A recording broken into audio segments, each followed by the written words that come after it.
프로이트는 우리의 마음을 이렇게 세 가지 구조로 보았습니다. 자아란 말 들어보셨죠? 자아는 그냥 나라고 생각하시면 됩니다. 이 자아를 중심으로 원초와 초자아가 있습니다. 원초아는 무엇이냐? 원초적인 본능을 생각하시면 됩니다. 우리의 그냥 본능. 배고파, 먹고 싶어, 졸려, 자고 싶어, 저 사람이 열받겠네? 한 대 칠까?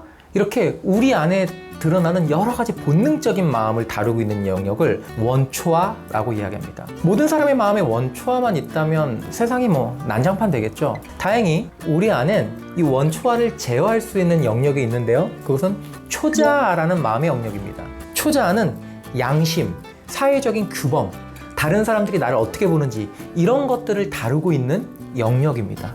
자아가 참 힘듭니다. 왜냐? 원초와 초자아가 늘 다른 욕구들을 명령하고 자아는 갈등하다. 이것들을 잘 중재해서 한 가지를 선택해 또 그것들을 행동으로 실천해야 하기 때문이죠. 자아는 살면서 이 원초와 초자아 사이에서 수많은 갈등들을 하게 됩니다. 이걸 우리는 내적 갈등이라고 하는데요. 자, 여러 가지 예를 지금부터 들어볼 테니까 여러분들이 한번 이 예를 들어보시면서 나라면 저런 상황에서 원초아의 욕구를 들어줄 것 같은지 초자아의 욕구를 들어줄 것 같은지 한번 선택해 보시죠. 쉬운 예부터 어려운 예까지 갑니다.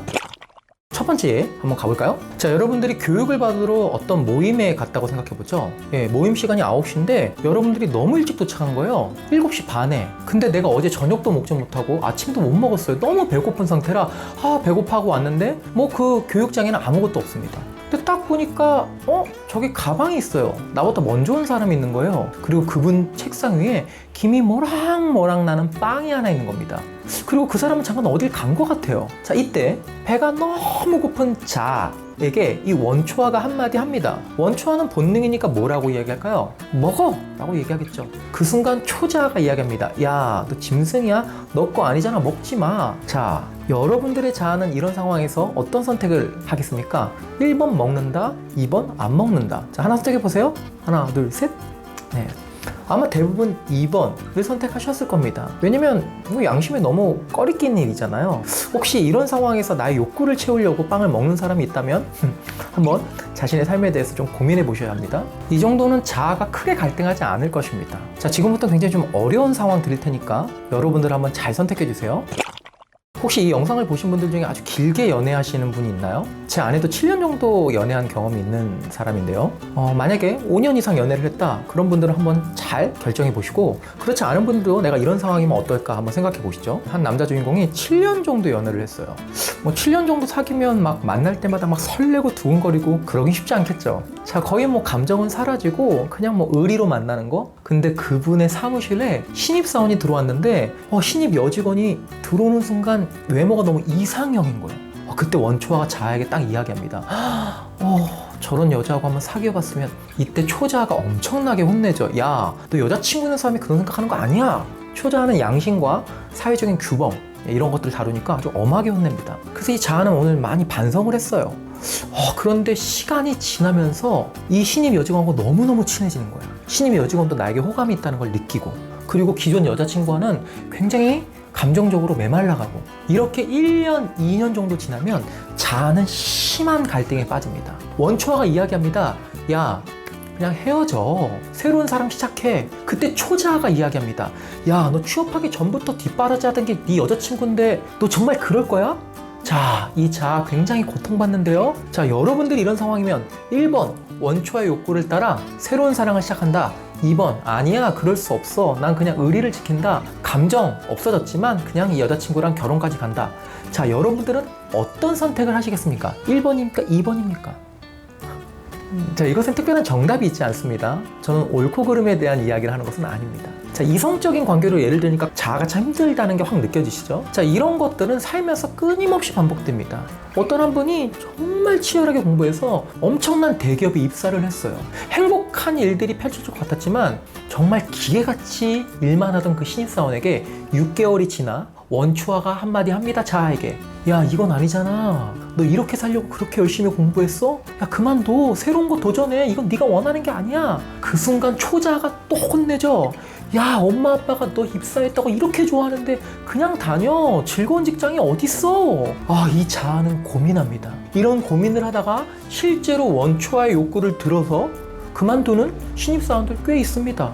그리고 어떤 사람은 초자아의 욕구를 들어서 이건 아닌 것 같지만 그래도 쭉 회사를 다니는 사람들이 있죠. 이렇게 자아는 원초와 초자아의 욕구 사이에서 엄청난 갈등을 하면서 살아가게 됩니다. 그럼 여기서 프로이트가 말한 건강한 자아, 강력한 자아, 이 자아는 어떤 욕구를 많이 들어주는 걸까요? 여러분들은 원초아의 욕구를 많이 들어주는 게 건강한 삶이라고 생각하시나요? 아니면 초자아의 욕구를 많이 들어주는 게 건강한 삶이라고 생각하시나요? 자, 먼저 초자아의 욕구를 많이 들어주는 삶. 연구에 따르면 기본적으로 어떤 사람의 인생은 원초아의 욕구가 지배를 하던 초자아의 욕구가 지배를 하던 한 가지 욕구에 좀 지배당하는 삶이 대부분입니다. 여러분, 저는 어떤 욕구가 제 삶을 많이 지배했을 것 같아요? 딱 봐도 느낌 오시죠? 원초아야. 저는 제가 좋아하는 거 딱 꽂히면 그것만 했던 사람이에요. 중고등학교 때는 농구만 하고, 대학 들어가서는 음악만 하고, 군대 갔다 와서는 심리학만 하고, 나 이거 원해, 이거 좋아, 그러면 아무것도 보지 않고 그것만 하는 사람입니다. 하지만 세상엔 초자아의 욕구가 강한 사람도 많아요. 내가 하고 싶은 것보단 주위에서 원하는 것들, 또 내가 중요한 것을 보기 전에 또 사람들이 중요한 것들. 자, 초자아, 원초아, 어떤 욕구를 많이 따르는 게 건강한 삶이라고 생각하시나요? 자, 먼저 초자아의 욕구를 많이 따르는 사람들의 삶, 그런 사람들의 분석한 결과들을 보면 우선 그런 사람들은 굉장히 주위 사람들에게 평이 좋습니다. 성실한 사람, 모범적인 사람, 실제로 그렇게 살아갑니다. 하지만 초자아의 욕구에 지배당하는 사람들은 행복하게 살기가 쉽지 않아요. 왜냐면 내가 원하는 것을 대부분 안 하고 사니까요. 그리고 생기발랄하게 살기가 쉽지 않습니다. 진짜 생기발랄함은 원초아에서 많이 나오거든요. 그럼 이렇게 들어보면 원초의 욕구가 강한 사람이 훨씬 더 건강한 삶인가? 원초의 욕구가 강한 사람은 행복해요. 그리고 생기발랄해요. 하지만 문제가 뭐냐? 주위에 가까운 사람들이 큰 상처를 많이 받습니다. 제 주위에 있는 분들 상처 많이 받았죠. 한 결혼 얼마 안 된 남편이 일에 대한 욕구가 너무 높아서 평일엔 자기가 스스로 막 야근하면서 일의 완성도를 높여가요. 그 주말 아침이 되면 아이들이 어려서 아내가 아이들 돌보는데 지쳐있는데 낚시 가방 딱 메고 나간 분이야. 아내가 얘기하죠. 여보, 주말에는 애들 키우는 거 좀 도와줘. 남편이 한마디 합니다. 난 내가 하고 싶은 거 해야 돼.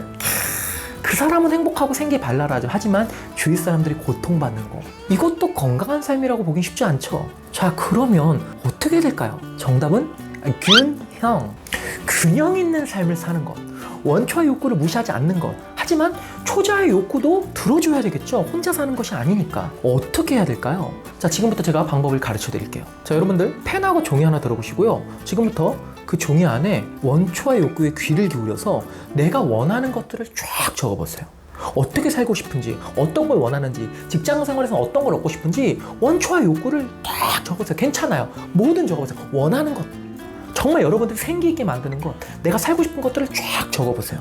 적으시고 나서 그 목록들 중에 누군가에게 피해를 주는 것, 내 양심에 꺼리 끼는 것, 사회적으로 용납받지 못할 그런 욕구들이 있다면 그런 욕구들을 다 제해보세요. 많은 분들이 그런 욕구를 제하고 나면 무슨 욕구가 남아있겠냐? 아니에요. 우리의 욕구는 그런 것만 있지 않습니다. 많은 분들이 욕구라는 단어가 어떻게 느껴지냐고 하면 부정적인 것들이 훨씬 더 많이 느껴진다고 하는데, 그것들은 여러분들 사회에서 용납하지 못하는 내 양심에서 꺼리 끼는 욕구들만 많이 생각해서 그렇습니다. 우리 안에 욕구 중엔 건강한 욕구가 있습니다. 건강한 욕구를 넘어 누군가를 행복하게 만들어주는 욕구들도 있는 것이죠. 여러분들이 쓴 욕구 중에 양심에 꺼리 끼는 것 제하고, 누군가에게 피해주는 것 제하고, 사회적으로 용납하지 못하는 것 제하고, 그 남은 것들을 우선순위를 중에서 삶에서 많이 실천하면 우리 자아가 건강해집니다. 이게 프로이트가 알려주는 우리 자아를 건강하게 만드는 방법입니다.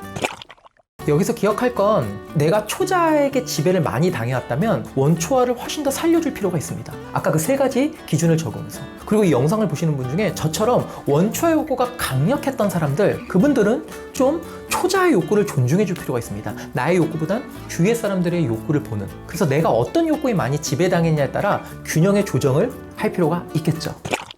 자, 오늘은 천재 심리학자로 불리웠던 프로이트가 알려주는 건강한 강력한 자아를 만드는 법, 우리 원초아를 존중하고 욕구를 행동하되 그중 양심에 꺼리 끼고 누군가에게 피해주고 사회적으로 용납받지 못하는 것들은 제하고 실천하는 그런 삶, 그렇게 인생을 산다면 여러분들의 삶은 생기발랄하고 에너지 넘치고 행복에 가까울 것입니다. 또 그 욕구 중에 누군가의 행복을 만들어준 욕구가 더해진다면 우리 세상, 우리가 살아가는 이 세상은 훨씬 더 아름다워지겠죠. 이 프로이트의 지혜를 여러분들 삶에 적용하는 한 주 되시길 이 뚜셈이 응원하겠습니다. 뚜럭뻥 사람 심리 뚜사심은 여러분들이 나와 너 이 세상을 알아가는데 작은 도움 드리기 원합니다. 다음 주에도 좋은 내용으로 찾아뵙겠습니다. 오늘 내용 도움되셨다면 구독, 좋아요, 알람, 댓글 설정 부탁드리겠습니다. 자, 뚜럭뻥 갑니다.